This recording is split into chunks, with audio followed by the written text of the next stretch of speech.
Chamber will come to order.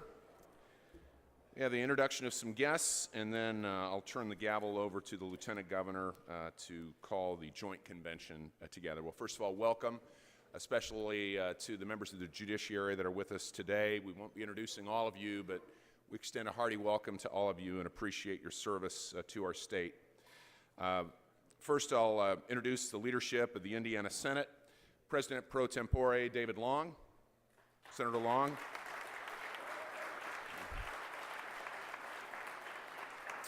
The Majority Floor Leader present with us for this one, Senator Brant Hirschman. Senator Hirschman.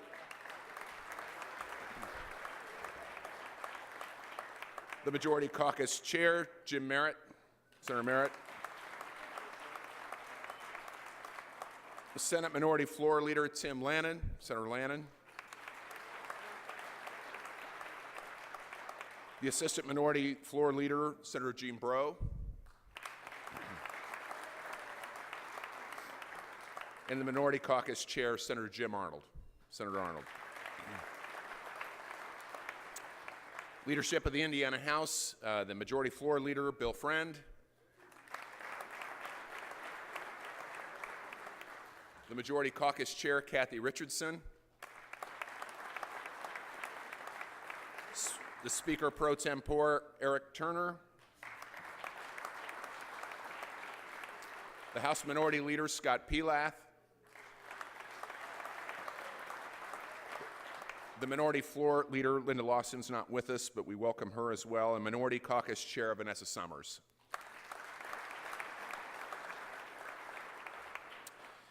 In the North Balcony, we have one of our honored guests today, Jan Aikman-Dixon, the wife of the Chief Justice.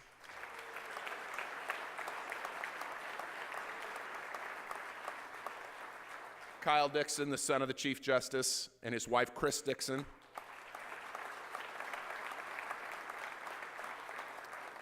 James Rush, the husband of Justice Loretta Rush. The Honorable Greg Zeller, our state's Attorney General. The Auditor Tim Berry. Pardon me, Tim, the Honorable Tim Berry, Auditor of State. The Honorable Glenda Ritz, the Superintendent of Public Instruction.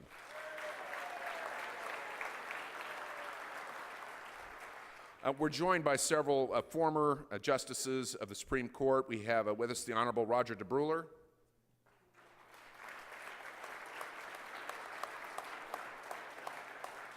The Honorable Myra Selby.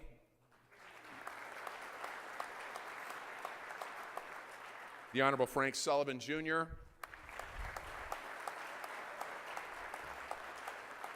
And the former Chief Justice of the Supreme Court, the Honorable Randall Shepard.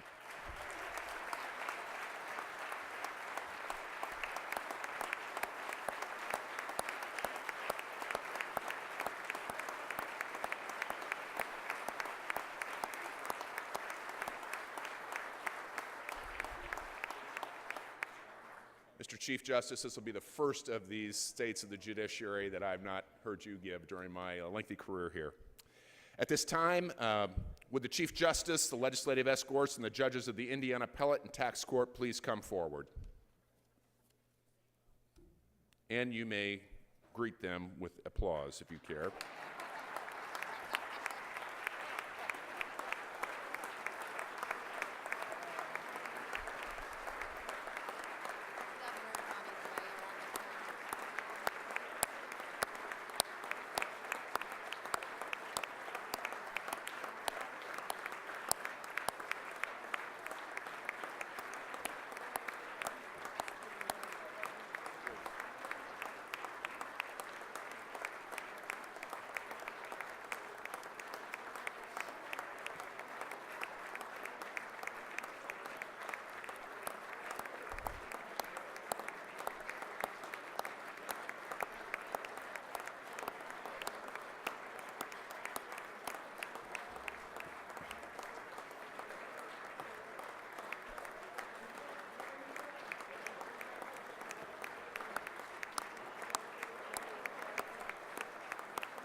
Before I turn the gavel over to the Lieutenant Governor, late for his first prom dance, I'll also introduce Governor Mike Pence. Governor Pence.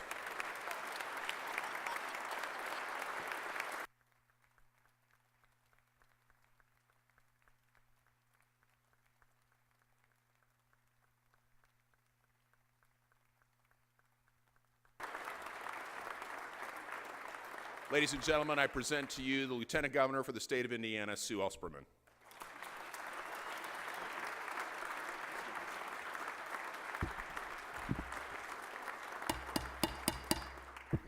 Members of the Joint Assembly, pursuant to Section 3 of Article 7 of the Constitution of the State of Indiana, this joint session of the two houses of the Indiana General Assembly is now convened for the purpose of hearing a message from the Chief Justice of Indiana. It is my privilege to present to you the distinguished Chief Justice of Indiana, the Honorable Brent Dixon.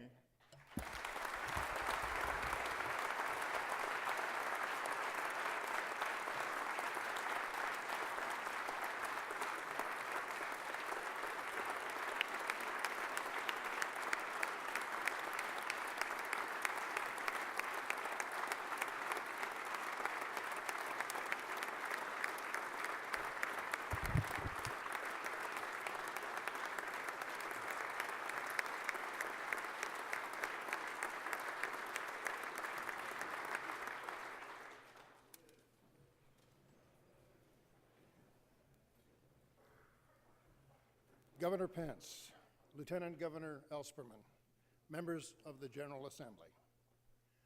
What a profound honor it is for me to appear before you, the men and women of the Indiana General Assembly, in these historic chambers. Just being in this State House continues to inspire me, despite walking the halls of this building for over 27 years now.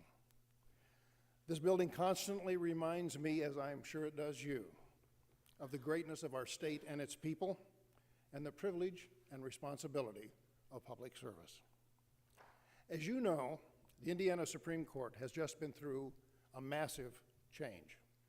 During the past year, both former Chief Justice Randy Shepard and Justice Frank Sullivan retired from the court, as did Justice Ted Boehm just about 2 years earlier. And so, after more than 10 years of no change on the 5-member court, we now have not only a new Chief Justice, but also a 60% turnover with the appointments of Justices Steve David, Mark Massa, and Loretta Rush. Despite the change of faces, however, we intend that the new court will be a continuance and even an enhancement of the things admired in the old one. I'm here today because the Indiana Constitution directs that I report to you on the condition of the courts.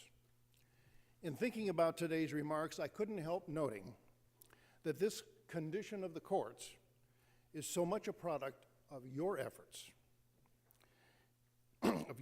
through the years, and just how instrumental you have been in helping create the high-quality judiciary in which we all take such pride. The court has a rich and vibrant connection with the legislature. From the Indiana statutes that often form the bedrock of our many appellate opinions, but to the many legislative commissions that have included the judiciary as members, to the array of special responsibilities and programs that you have assigned to the court and its agencies, and to your support and funding for our operations.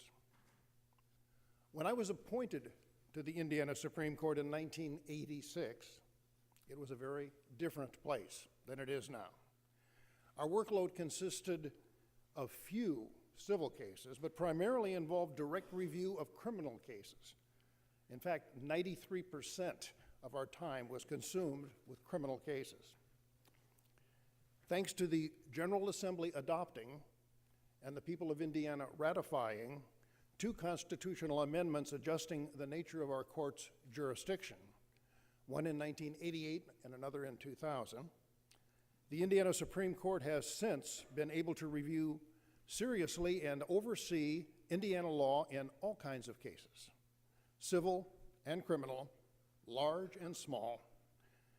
In fact, last year, 37% of our written opinions were criminal cases, and they were a wide variety, ranging from counterfeiting, domestic violence, misdemeanor criminal trespass, operating a vehicle while intoxicated, to serious ones such as rape and murder where the death penalty was at stake.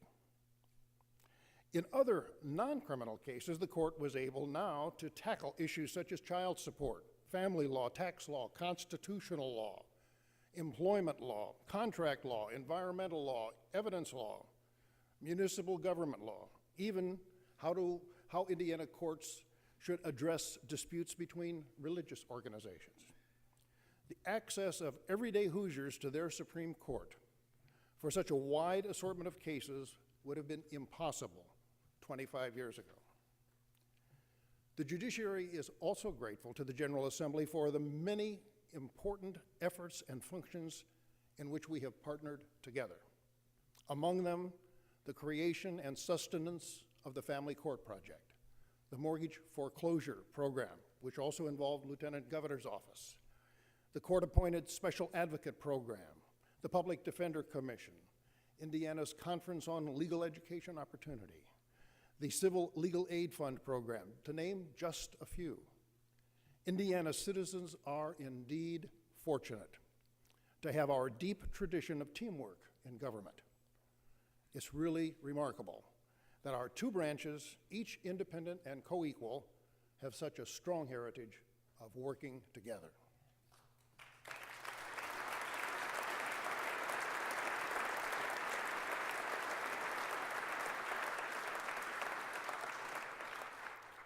And on the subject of cooperation, I'm very happy to have served on your Criminal Code Evaluation Commission this summer, and I greatly admire its focus on evidence-based practices that can make our criminal justice system more effective in promoting public safety, reducing repeat criminal activity, enabling offender reformation, and at the same time reducing substantially the costs of incarceration. I support the resulting legislation, House Bill 1006, including its reassignment of salaries for chief and assistant chief probation officers from the counties to the state. While working together on mutual projects, our two branches each respect each other's essential function. You determine public policy and make the laws, and we follow and apply your laws, whether we like them or not. And if we disagree with the way, if you disagree with the way we interpret a statute you've written, you amend it as you wish. That's the Indiana way. We've seen some good recent examples of this in the past year or so. In one case during the past few months, we rejected a defendant's claim that it was bad public policy to convict a passenger in a motor vehicle for public intoxication. We held that changes in the criminal law must come from the legislature, not the courts. So you promptly did just that. You changed the law. And you revised the statute defining public intoxication to better fit the various issues that were at stake and presented. And then in another case, we decided that an underground aquifer was a watercourse subject to municipal regulation under the Indiana Home Rule Act. But you felt that Indiana law should be otherwise. And you enacted a new statutory provision declaring that henceforth, watercourse does not include an underground aquifer. And in one other case, after our opinion was issued and we noted that statutory defenses to crimes are, quote, in the hands of the legislature, unquote, you responded by revising the statute that deals with a citizen's right to use force against intruders. These real examples vividly demonstrate to Indiana students and Indiana citizens the principle of separation of powers, and you show it in action. My task today is to report to you on the work of Indiana's courts. Here are some brief statistics. During the last decade, we have seen almost 2 million new criminal and civil cases filed each year in Indiana's trial courts. In appeals from those trial court judgments, our intermediate appellate courts, the Court of Appeals and the Tax Court, decide appeals in about 2,400 cases per year. And the Indiana Supreme Court is asked to review about 40% of those decisions. Between these and other cases presented to us, the Supreme Court received and considered last year 1,100 cases, and we issued 90 full written decisions. And all this judicial work was accomplished by 315 trial judges, 92 full-time magistrates, 63 full-time and part-time commissioners and referees, 9 small claims judges, 70 city and town court judges, and 21 appellate judges, and their staffs at the county and the state level.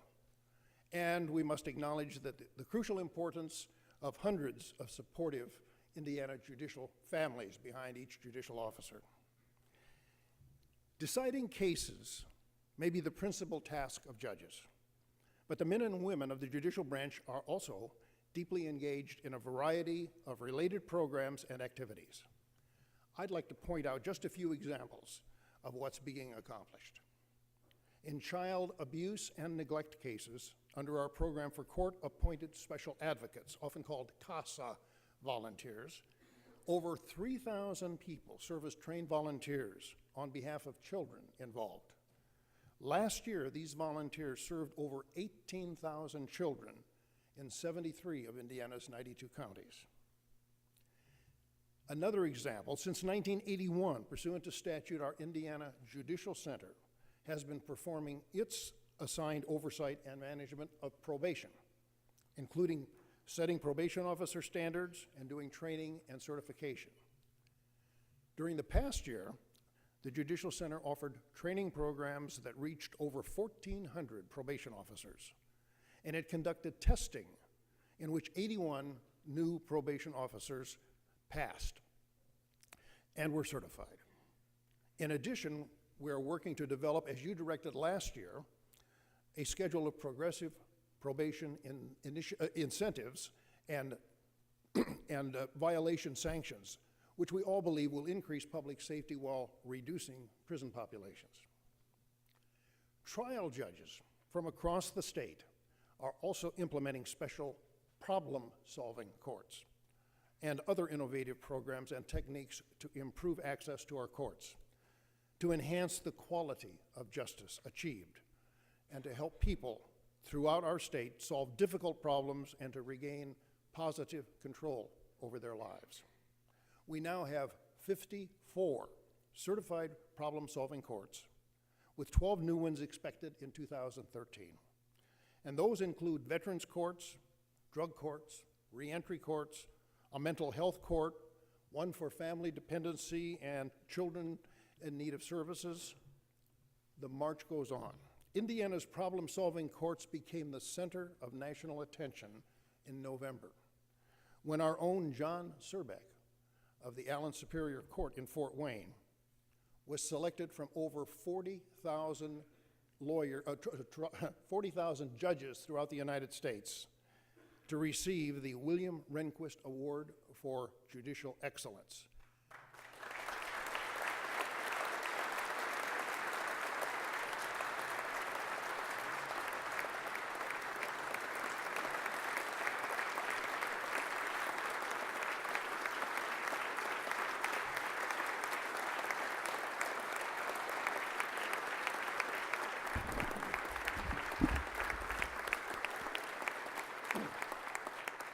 John Surbeck, who was identified and we are pointing to, received that honor at the hand of Chief Justice John Roberts in the United States Supreme Court. And he was the first to say that it represented an honor that he shares with all of Indiana's trial court judges, and we agree. Thank you, John, very much.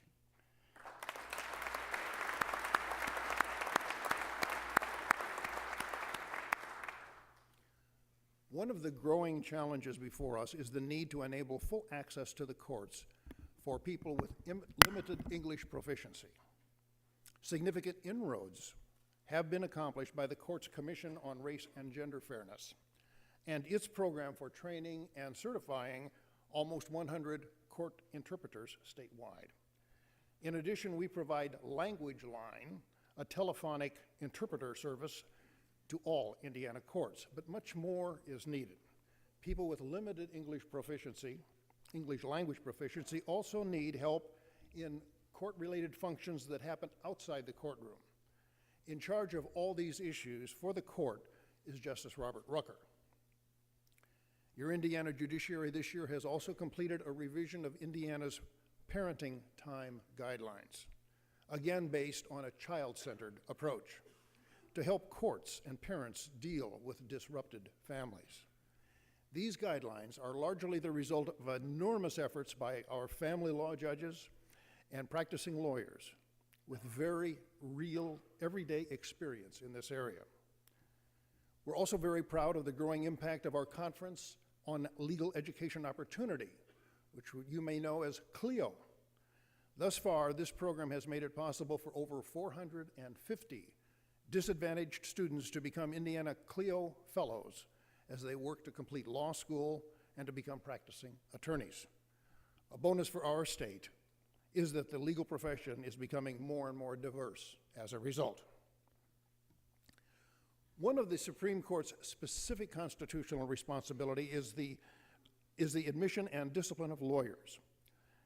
During the past year, there were 692 people admitted to practice law in our state, and bringing the total number of active Indiana lawyers to 18,228. Lawyers are vital components of our judicial system, and the Indiana Bar is an exceptional body of honorable and dedicated attorneys. Of particular note, I want to publicly commend the exemplary efforts this past year of these lawyers to further enhance attorney professionalism and civility. In addition to several special legal education programs on civility that have been sponsored by various bar associations, you should know that the Indiana Trial Lawyers Association and the Defense Trial Council of Indiana, the organizations for lawyers representing traditional courtroom rivals, the plaintiffs and the defendants, they came together this past year for a joint conference on civility. And at the annual Indiana State Bar meeting each year, these two groups present civility awards to a lawyer from the opposing group. What great examples to show that Indiana lawyers don't fit the negative stereotype so often portrayed.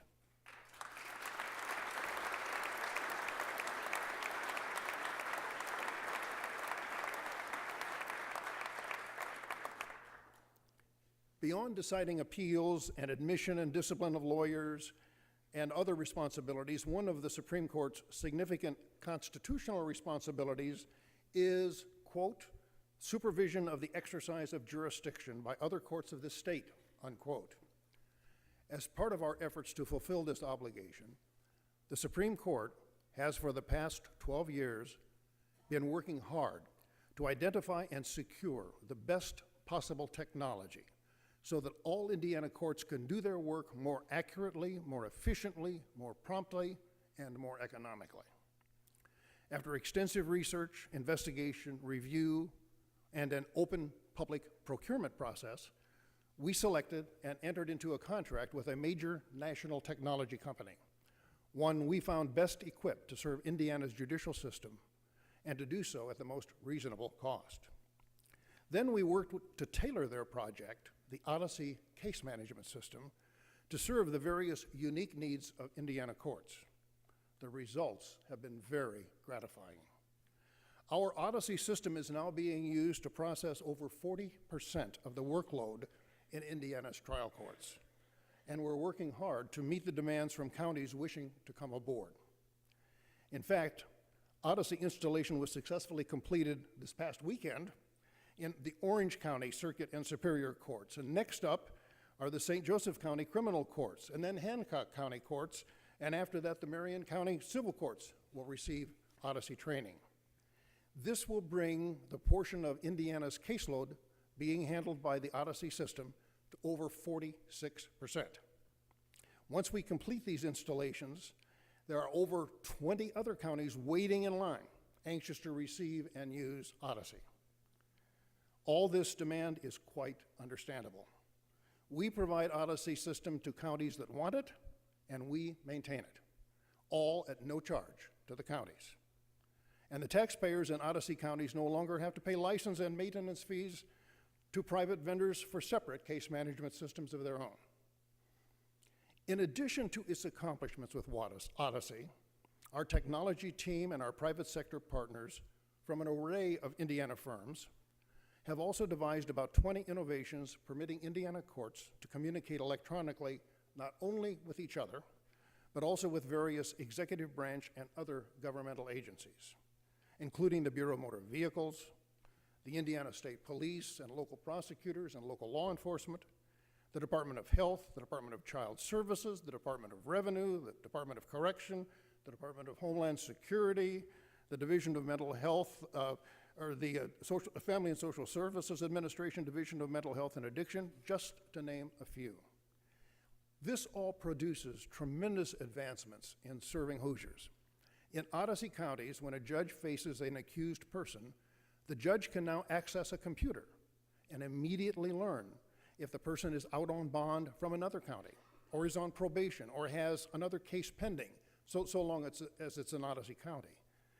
This information in real time is invaluable to trial judges, to public safety, and to justice itself. And our technology team's related projects now make it possible for police officers to write traffic tickets in minimal time to reduce their exposure to highway dangers, for victims of domestic violence to obtain prompt protective orders immediately enforceable in every Indiana county, for the Bureau of Motor Vehicles to quickly receive accurate notifications of decisions in the county courts, and for all judicial and mental health decisions, to be immediately transmitted to the FBI's National Instant Criminal Background Check System for gun purchase background checks, to name just a few illustrations of what's been accomplished. And the bonus is that the Odyssey case management system and all of the associated interagency systems that are being developed are funded almost entirely by user fees, a court filing fee, not from property tax, not from sales tax, not from income tax, and thus there's no burden on the state general fund. Justice Mark Massa is heading this effort for the court.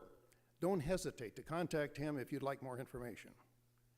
The court intends to do everything we can to bring our Odyssey system as soon as possible to every county that wants it.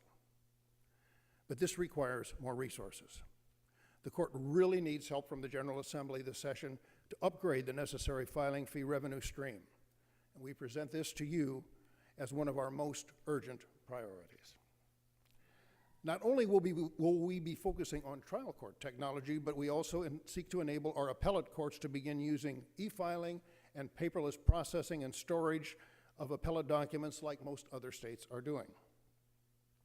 We are also particularly excited about the success and promise of the new Juvenile Detention Alternatives Initiative, a reform effort that strengthens the juvenile justice system by focusing on a variety of ways to reduce reliance on detention. It emphasizes putting the right kids in detention for the right amount of time. A joint cooperative effort between the Judiciary, the Department of Correction, the Indiana Criminal Justice Institute, and the Department of Child Services, this initiative has already been rolled out in 8 counties, representing about 34% of Indiana's at-risk youth. This is a proven model that really works to improve community safety, to get more kids back on the right track, to reduce school dropout rates, to reduce juvenile detention, and to lower incarceration rates. Justice Steve David is spearheading the court's effort to move forward with this program, and Justice Loretta Rush is exploring the possible formation of a commission on children, which would also involve other branches of government. And finally, I want to tell you about our vision and efforts to meet the growing need for basic legal services for people who can't afford it without burdening taxpayers. We want to encourage and empower Indiana lawyers to more fully realize the vision of their oaths and the code of professional responsibility, which requires that they serve the cause of the defenseless, the oppressed, and those who cannot afford adequate legal assistance. I believe that Indiana lawyers can and will meet this need as innovative ways are found to incentivize and effectively utilize their skills and efforts, and to match lawyers' individual areas of expertise with the unmet legal needs of Hoosiers. I am encouraged by the interest already being expressed by many lawyers and by the organized bar. These are just a few of our accomplishments and our aspirations, and there are many other exciting developments on the horizon. Today's judiciary involves much more than simply ruling on cases. Deeply connected to our communities and invested in shared objectives of fairness, impartiality, justice, compassion, public safety, and human renewal, all with fiscal restraint, the dedicated men and women of the judicial branch join you, the members of the Indiana General Assembly, as we all work to better serve our fellow citizens. Looking forward to what the judicial branch and the General Assembly can accomplish together in the coming year, I close this, my first State of the Judiciary message to the General Assembly. Thank you.